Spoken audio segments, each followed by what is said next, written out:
First, though, tensions are escalating between China and the United States after U.S. senators approved a bill on protecting human rights in Hong Kong. Beijing has summoned a senior U.S. diplomat in protest, saying the bill whitewashes illegal and criminal acts for ulterior political purposes.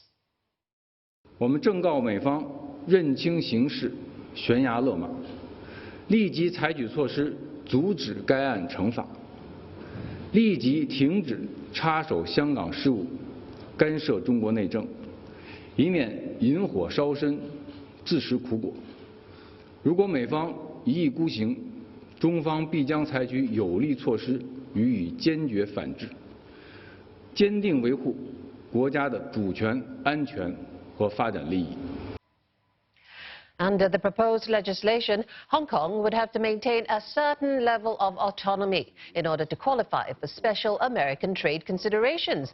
It also allows for sanctions targeting officials who violate human rights in the territory. The U.S. Senate has also passed a second bill to ban the export of crowd control munitions to Hong Kong police, including tear gas, pepper spray and rubber bullets. Both bills will now move on to the House of Representatives, which passed its own Hong Kong bill last month. The protests have continued because the people of Hong Kong see what's coming.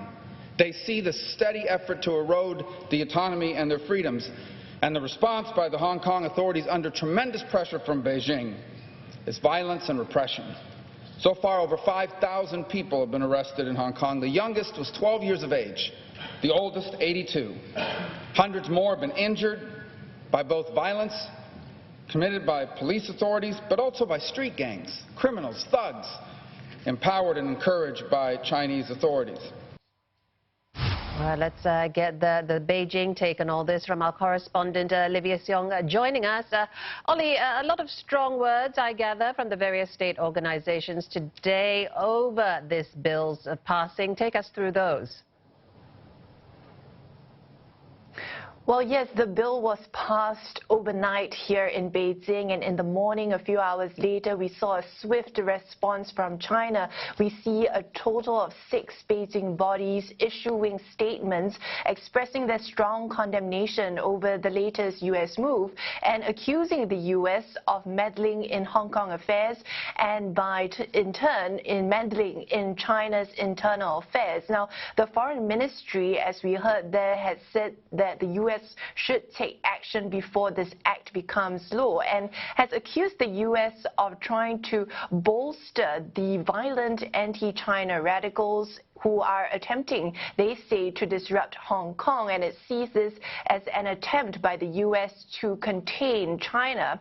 Now, the State Council's Hong Kong and Macau Affairs Office also weighed in on the situation.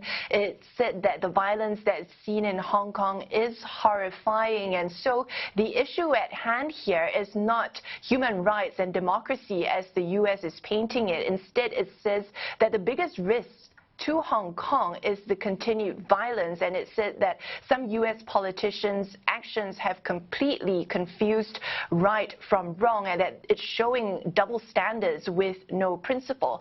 Now, we also heard from China's top legislature, the National People's Congress, as well as its top advisory body, the Chinese People's Political Consultative Conference. Now, both these bodies, foreign affairs committees, issuing statements on this, and the CPPCC's committee said that, Hong Kong is a special administrative region of China's and is not a U.S. state. And so if the U.S. does not correct what it's calling its wrong position, then it supports the central government in taking strong countermeasures.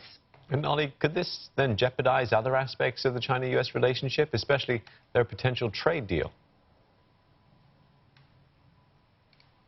Well, if we were to take a step back and look at the overall China-U.S. relationship, we know that there is a growing number of flashpoints between the two countries. And here we are talking about Xinjiang, or whether it comes to the self-ruled island of Taiwan, or the disputed waters in the South China Sea, and even on the technology front. And of course, in trade, we have seen the trade war between the two countries go on for over a year now. And now with talk about that potential phase 1 trade deal, there have been mixed signals from both both countries on the progress that has been made. And, you know, China so far has sought to separate all these different issues that it has with the U.S., you know, from trade. And so the trade war, the trade deal that is being talked about is already complicated in and of itself. Here we have heard, you know, different conflicting statements.